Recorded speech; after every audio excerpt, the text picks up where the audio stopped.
तो मैं असाइनमेंट 4 एक डिस्कस करता हूँ and then kit can discuss from your practical.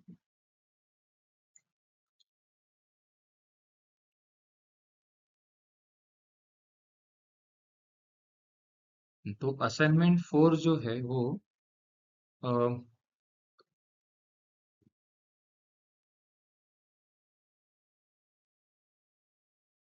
Constructor sorry वो ऑपरेटर ओवरलोडिंग का है। तो यहाँ पर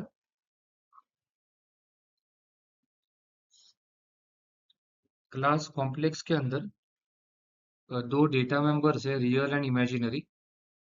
डिफॉल्ट कंस्ट्रक्टर डिफाइन किया है।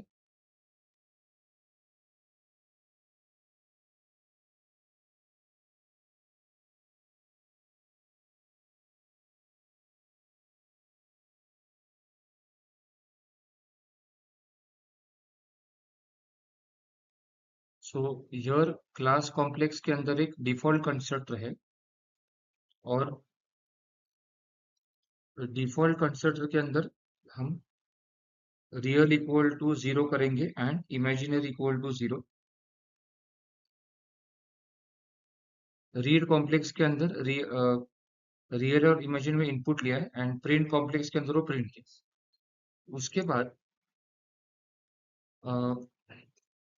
Next is now see operator overloading का मतलब क्या, अगर आपको याद होगा कि अगर मुझे अरिथमेटिक ऑपरेटर्स एक क्लास के ऑब्जेक्ट्स पे अप्लाई करने हैं, तो हम ऑपरेटर ओवरलोडिंग इंप्लीमेंट करेंगे। ऑपरेटर ओवरलोडिंग के लिए हम ऑपरेटर नाम का फंक्शन डिफाइन करते हैं। तो यहाँ पर मुझे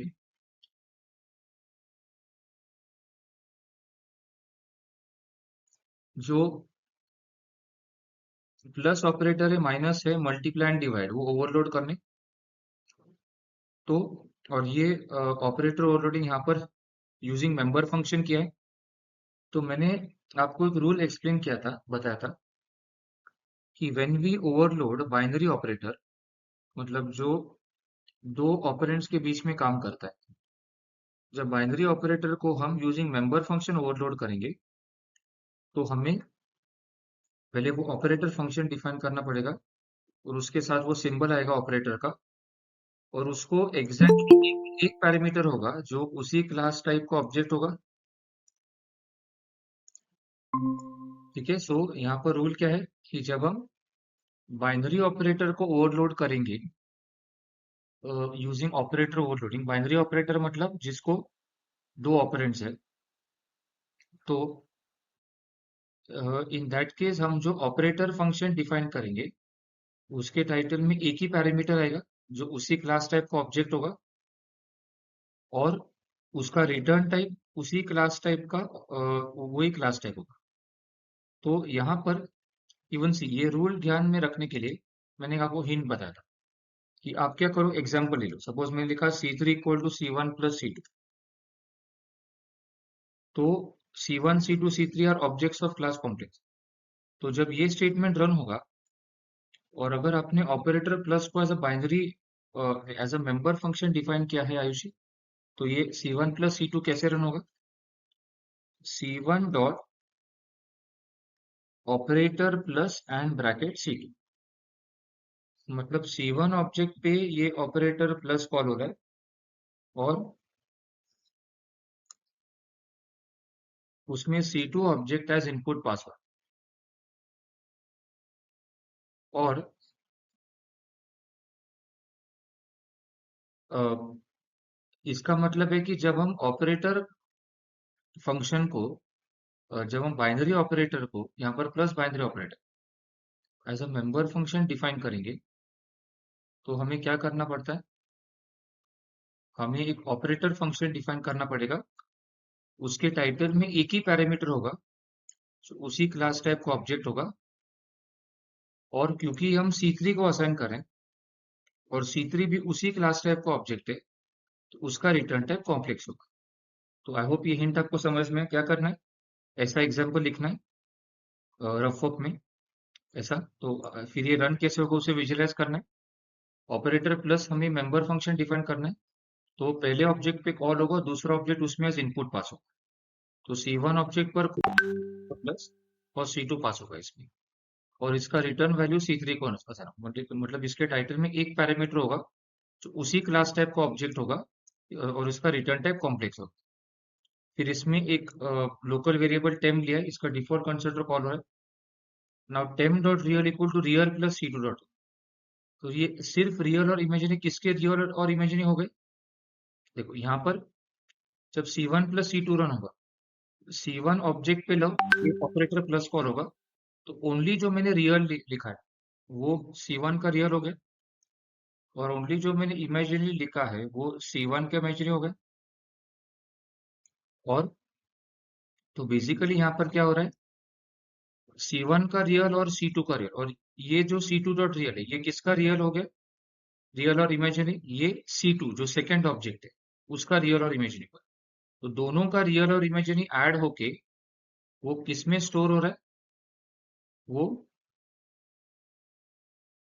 टेम के रियल और इमेजिनरी में स्टोर होता है। और फिर रिटर्न टेम क्या, टेम रिटर्न होके कहाँ पे रिटर्न होगा, C3 को असाइन, और देन हमने सम डिस्प्ले की। उसी तरह से माइनस में हम क्या करते हैं, दोनों का रियल पार्ट सब्ट्रैक्ट करते हैं, दोनों का इमेजिनरी पार्ट सब्ट्रैक्ट करते हैं। एंड मल्टीप्लाई में क्या करते हैं, अगर आपको याद होगा, रियल पार्ट होगा x1 x2 and imaginary part होगा, सॉरी रियल पार्ट होगा हाँ x1 x2 माइनस, सॉरी ये रियल पार्ट हो गया। ठीक है, तो रियल पार्ट क्या होगा कि x1 x2 minus y1 y2, and imaginary part is x1 y2 plus y2 x। तो दिस इज ऑफ मल्टीप्लाई करते हैं। और डिवाइड के लिए हम क्या करते हैं, हाँ डिवाइड आप बाद में चेक कीजिए, वो उसके लिए कॉन्जुगेट और वो मतलब जस्ट अभी के लिए फॉर्मूला याद रखिए। तो इस इंपॉर्टेंट पॉइंट क्या है, इसमें जो इंपॉर्टेंट पॉइंट है वो मैं टाइप करता हूँ कि when we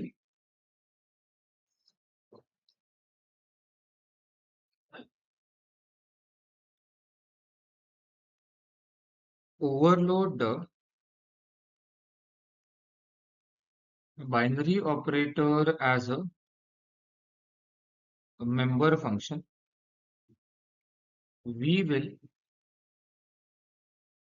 define the operator function as a member function, and it will have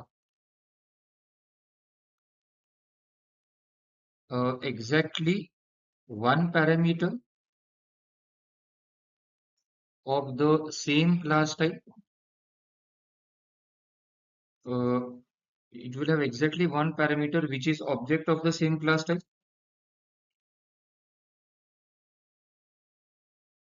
and also here we are assigning C1 plus C2, C1 minus C2, etc.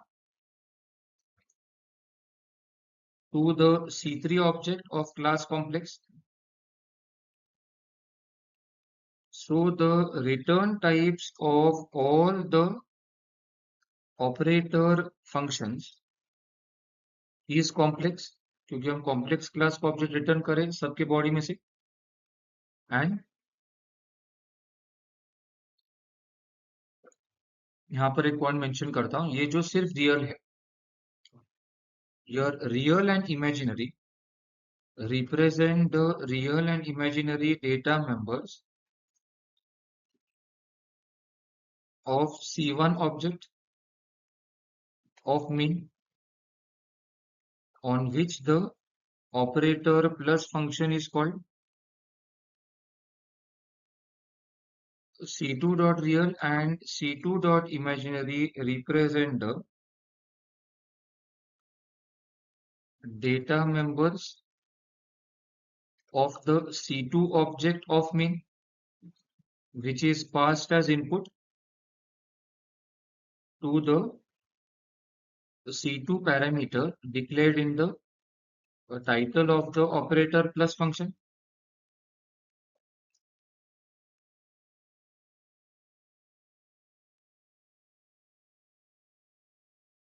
और जैसे मैंने कहा मल्टीप्लीकेशन ऑफ कॉम्प्लेक्स नंबर्स कहते हैं, कैसे करते हैं, multiplication of two complex numbers तो रियल पार्ट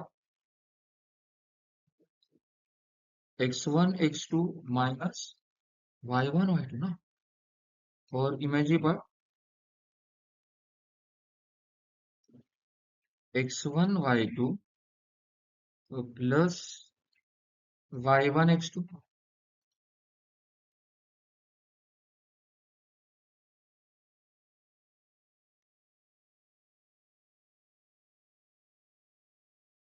और division of complex number x1 y2 plus y2 x1 upon x1 x2 minus y1 y2 plus y1 y2, and imaginary part y1 x2 minus x2 y1 divided by x1 x2 plus y1।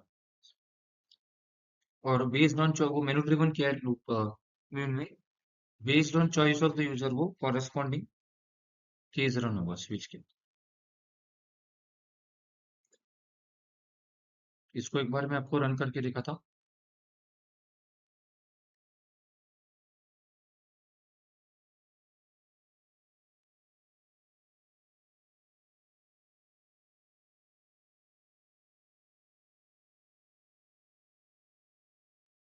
Five and eight, seven and ten, ये assignment number 4।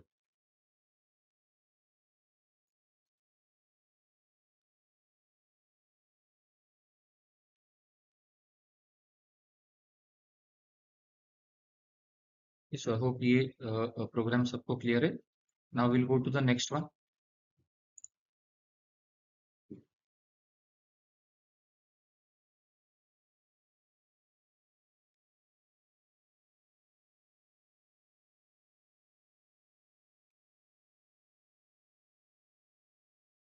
सो की मी तुझं open करतो आता 5-6 मिनिटसाठी।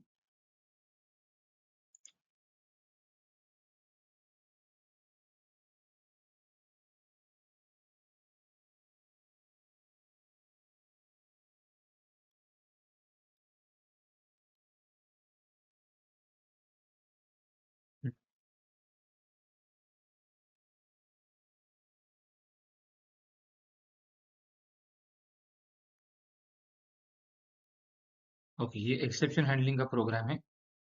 Just मैं problem statement एक copy करता हूँ।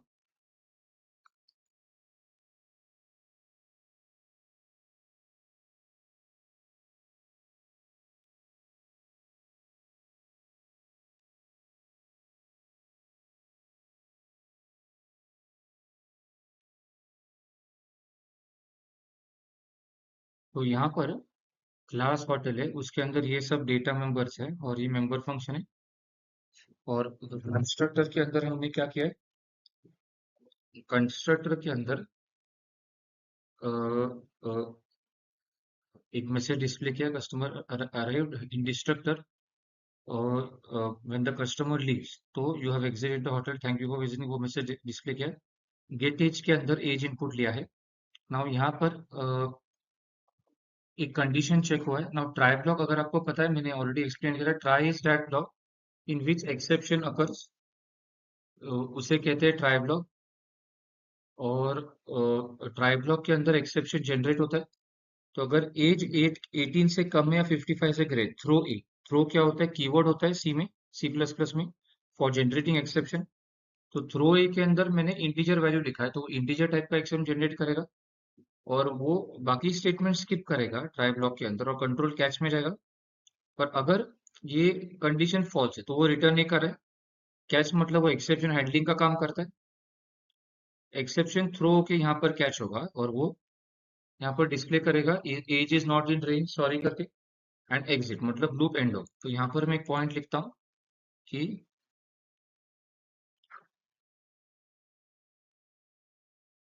try is a try and catch are blocks in C++ for exception handling.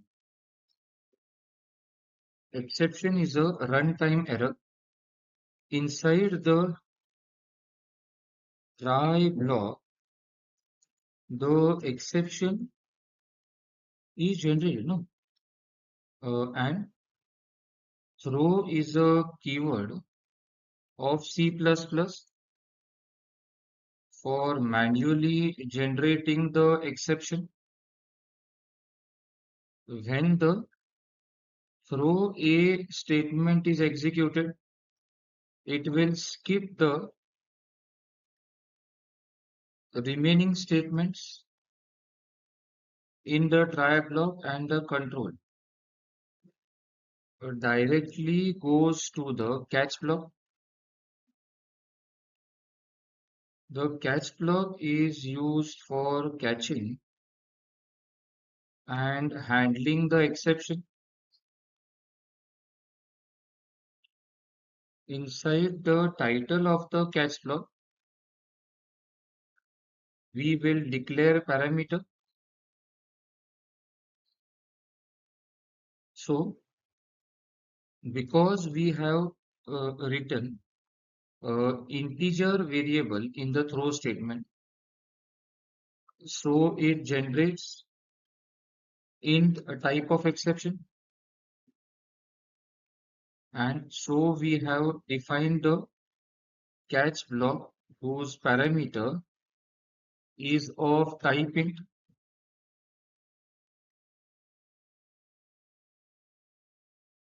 and after the exception is caught and handled, the execution of the function continues normally.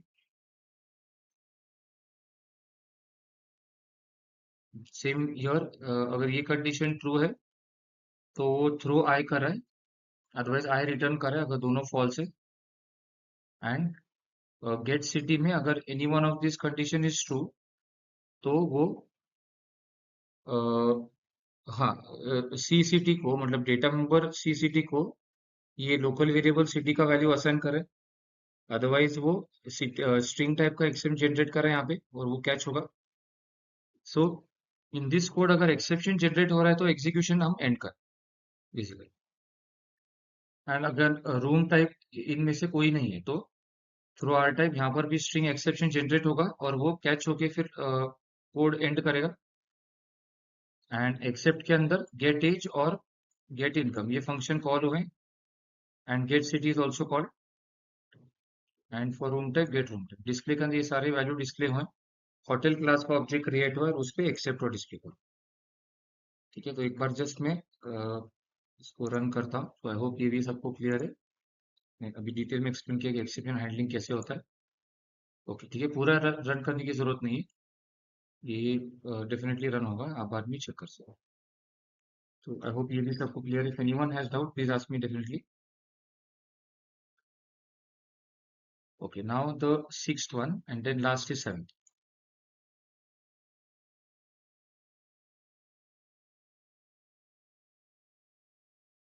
So just heads up me six question copy कर दो.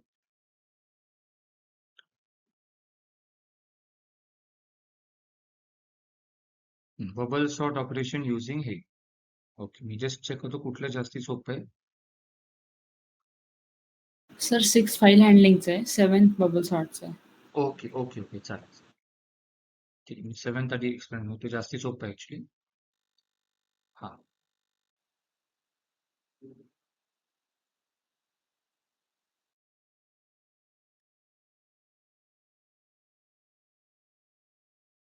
ठीक आहे. तर मी तो problem statement copy करतो. Assignment 7. Yeah, and I'll paste it here.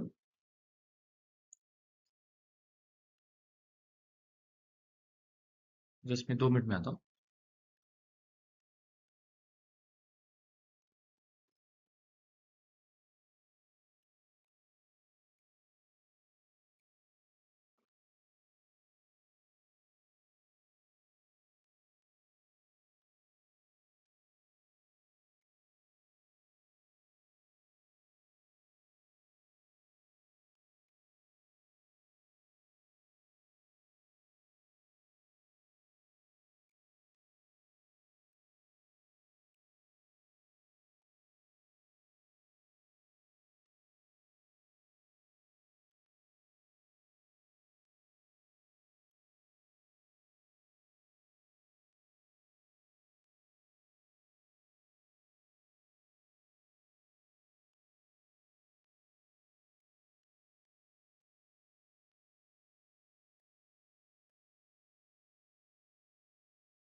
हाँ, okay, will continue students. 5 मिनिटात संपून जाईल. अभी अ, हाँ, तो नेक्स्ट इज मुझे एक टेम्पलेट यूज करके बबल सॉर्ट के लिए प्रोग्राम करना है यहाँ पे.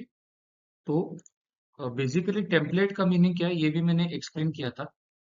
अ, हाँ, ओनली मुझे एक बिफोर कंटिन्यूइंग एक मुझे जस्ट कहना था. मतलब कल जब मैं रिकॉर्डिंग को ये अपलोड करा था, सो एक मैंने देखा गलती से मैंने वो हाँ, चैप्टर नंबर 9 का और आई थिंक चैप्टर नंबर 10 का अपलोड नहीं किया था. So that I will upload it by today या at the most by tomorrow. ठीक है. सो टेम्पलेट्स का मीनिंग क्या होता है बेसिकली? टेम्पलेट मीन्स एक जेनरिक क्लास होता है और उसके डेटा मेंबर्स किसी भी डेटा टाइप के हो सकते हैं. That is called template. तो template is a generic class and its data members can be of any data type. तो टेम्पलेट अगर हमें डिफाइन करना है टेम्पलेट क्लास, तो टेम्पलेट क्लास की लिखना पड़ता है टी रिप्रेजेंट जेनरिक टाइप. जैसे मैंने कहा कि टी के बदले आप कुछ भी अल्फाबेट मेंशन कर सकते हो और उस क्लास के जो डेटा मेंबर्स है जिनके लिए आपको जेनरिक टाइप यूज करना है, तो उनको आप उस टाइप से डिक्लेयर कर सकते हो. तो यहाँ पर एरे जो है वो इसका डेटा नंबर है, उसका टाइप टी है. नाउ टेम्पलेट क्लास टी में या इस क्लास एरे में अलग अलग मेंबर फंक्शन है एक्सेप्ट डिस्प्ले एंड ऑल. तो जब हम टेम्पलेट क्लास के मेंबर फंक्शन क्लास के बाहर डिफाइन करते हैं, अगेन हमें टेम्पलेट क्लास टी लिखना पड़ता है एंड क्लास के नेम के बाद वो एरो ब्रैकेट में टाइप टेम्पलेट टाइप लिखना. सो यहाँ पर एरे जो डेटा नंबर है उसमें इनपुट और डिस्प्ले लिया है. देन स्वैप, एक और एक मेंबर फंक्शन है स्वैप के लिए. तो यहाँ पर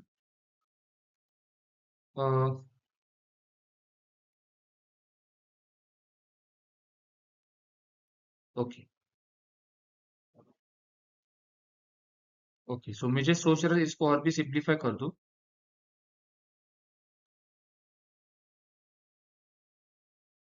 अ, हाँ, ऍक्च्युली केतकी मला विचारायचं होतं, हे फाइंड मॅक्स फंक्शन का घेतले? कारण ते सर ते स्पेशल. ॲक्चुअली एक्स्ट्रा करायला सांगितलेलं मॅमनी आम्हाला. ते ते नाही केलं तरी चालेल तुम्ही फाइंड ओके मॅक्स. ओके, ते हां एक्स्ट्रा हां हां. सांगितलं. हां, ते काढू ना. ओके. हाँ, मग ते काढलं तर चालणार की. Yes sir. Okay okay. हाँ, तो मैं क्या करता हूँ, हाँ, इसको एक थोड़ा और सिंप्लीफाई करने के लिए ये अलग स्वैप की भी जरूरत नहीं है एक्चुअली. तो मैं डायरेक्टली यहाँ पर ऐसा लिख सकता हूँ, टी ऑफ टेम तो क्या आएगा, temp is equal to ARR j is equal to ARR j plus 1 and ARR of j plus 1 is equal to 10 by. तो हमने ARR j और ARR j plus 1 को स्वैप किया.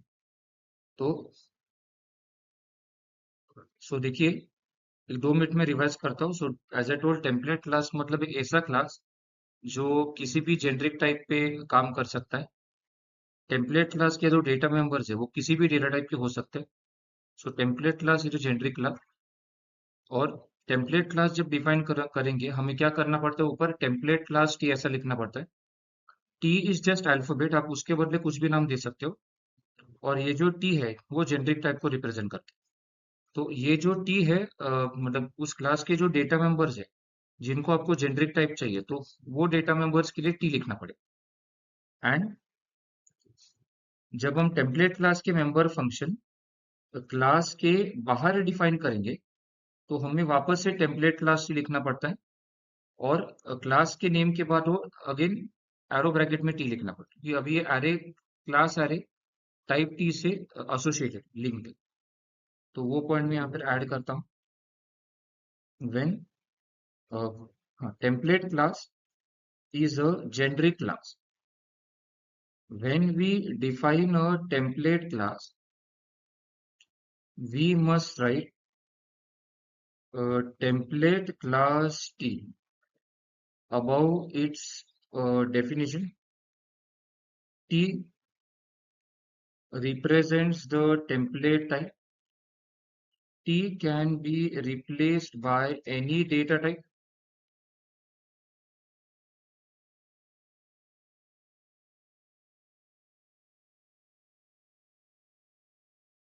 The data members of the class, which can be of any data type, are uh, declared using T.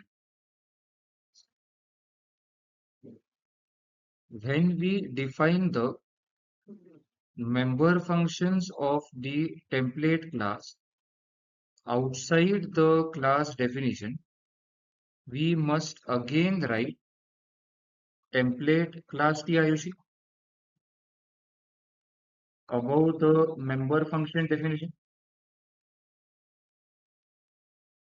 Also, after template class is defined, when we define the member functions outside template class, we must again write in arrow brackets T after the template class name in the title of member function define. और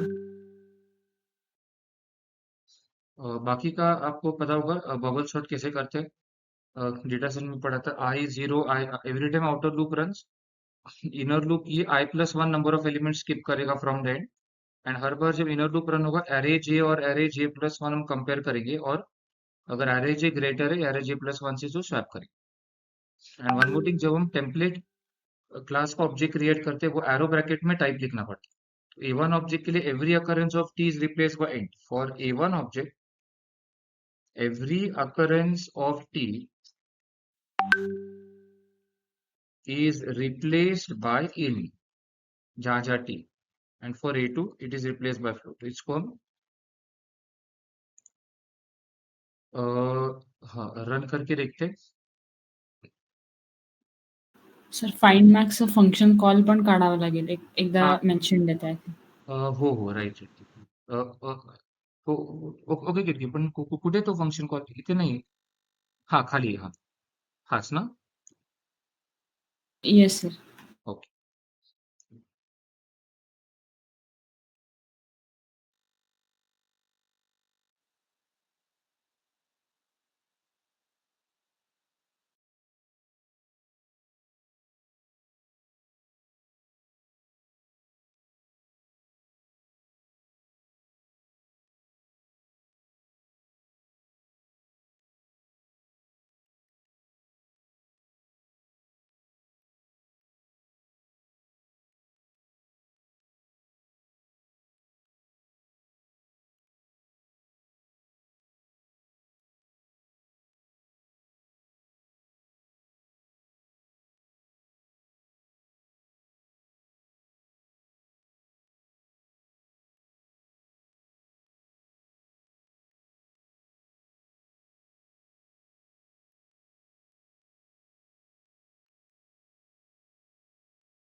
अरे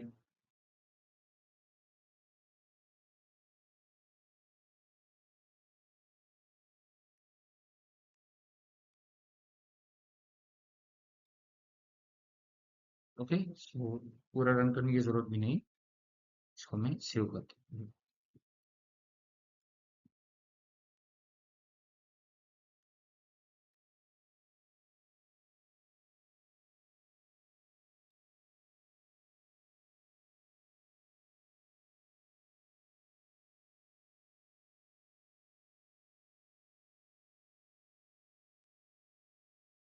just एक और programme discuss करते हैं file handling का।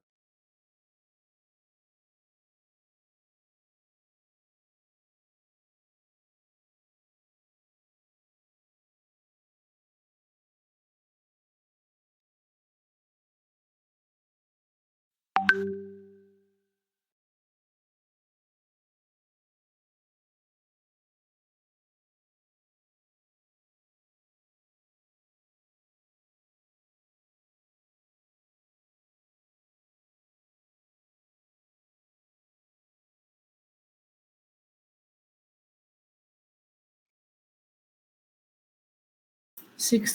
6 था। हाँ, so यहाँ पर ओके, सो हे जस्ट मी प्रॉब्लम स्टेटमेंट कॉपी करतो.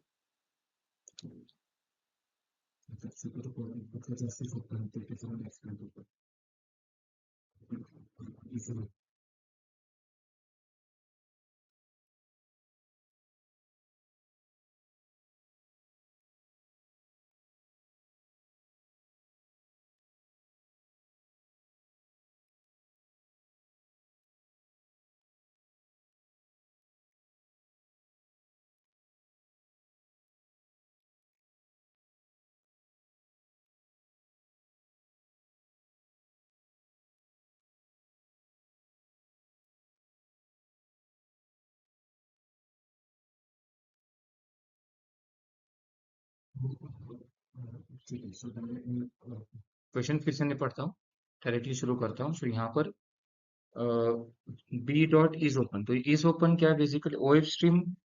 What is of stream? Of stream is a pre defined class in F stream dot h header file, and यहाँ पर वो ऑटोमेटिकली फाइल को राइट मोड में ओपन करता है.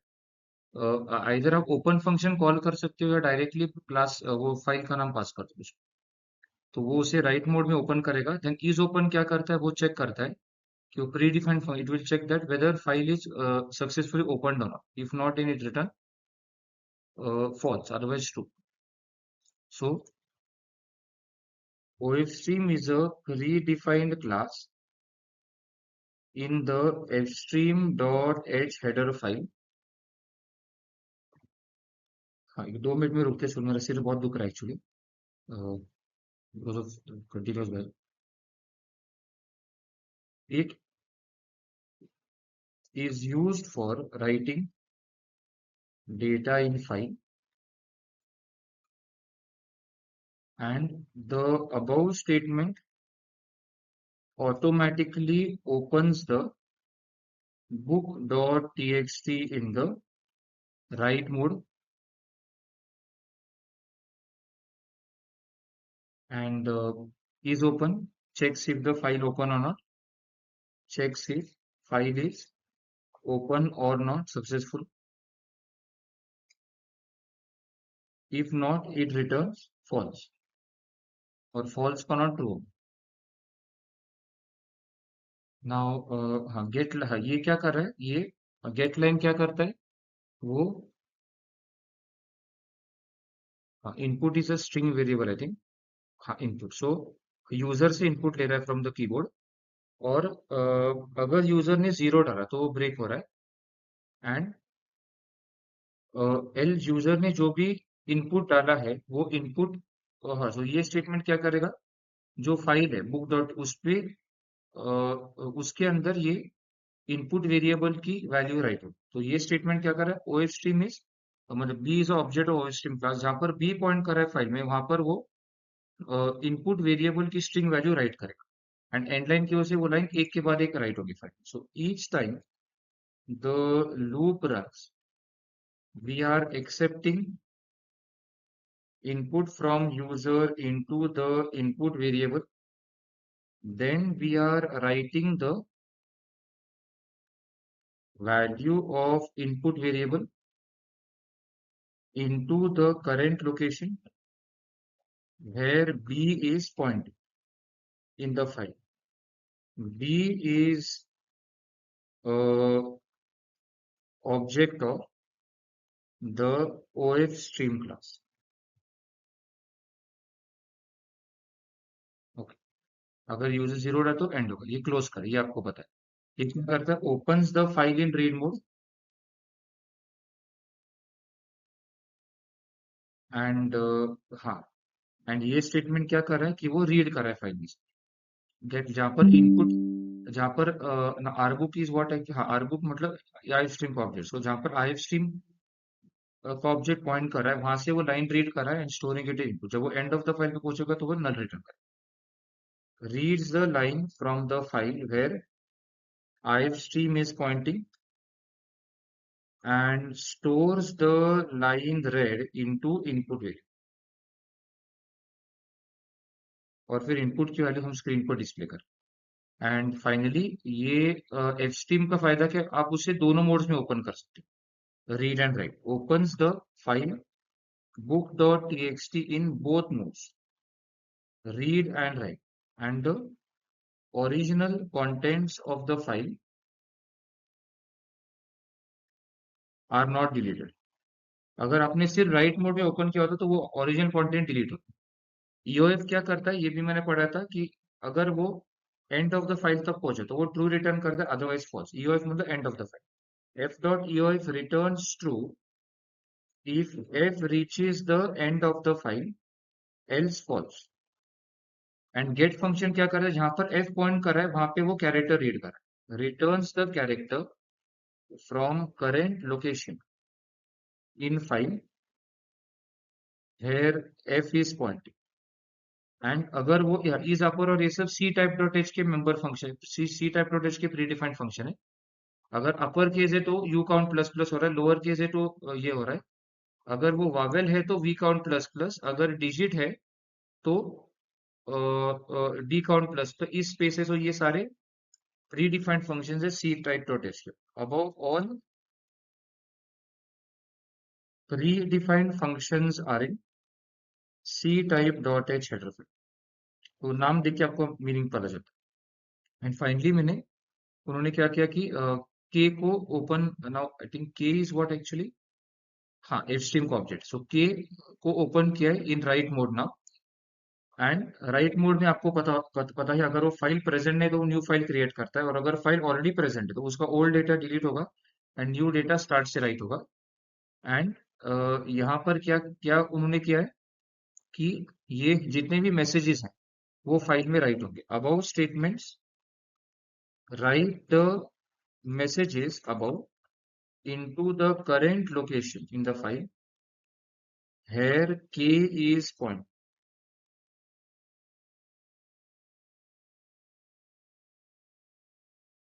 एंड फाइनली ये सीक जी क्या करता है, इट इज फॉर मूविंग के in the file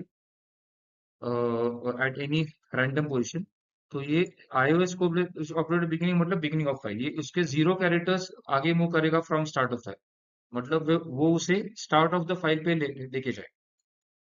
above statement moves the k object 0 characters from start of file means to the start of file, or iOS co beginning represents the start position in the file। और हाँ, ये क्या कर, हर बार जब loop run होगा gate क्या करे, जहां पर के पॉइंट करे वहां पे वो कैरेक्टर रीड कर रहा है and when it reaches and of the file वो नल रिटर्न करे।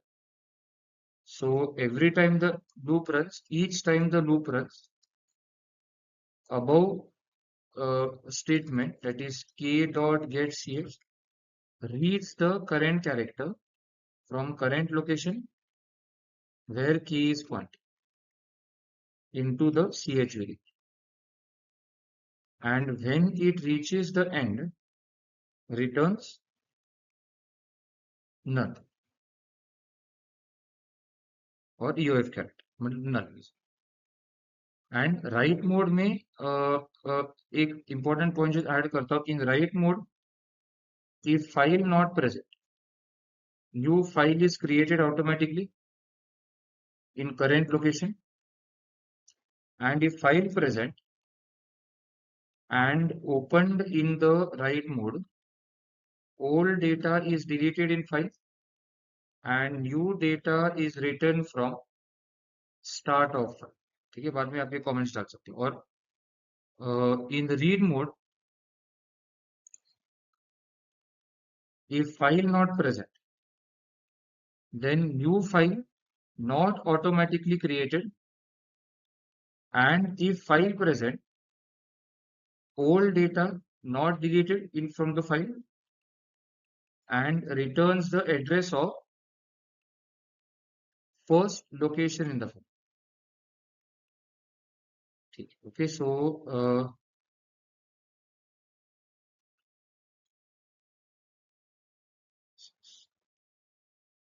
so I hope ये program also सबको clear है. If anyone has doubt, you can definitely ask me. So I think यहाँ पे सारे assignments खत्म हुए. हाँ, ठीक है. So आज के सारे प्रोग्राम हम सबको क्लियर है. Is everything clear? Lav Keki clear ना? अर्चिता क्लियर ना? Yes sir. ठीक है. एंड अर्चिता क्लियर है ना सगळं? लव क्लियर ना एव्हरीथिंग? Yes sir. हो. हां, हां. आणि अर्ची तुम्हाला असाइनमेंट 8 नाही ना अर्चिता?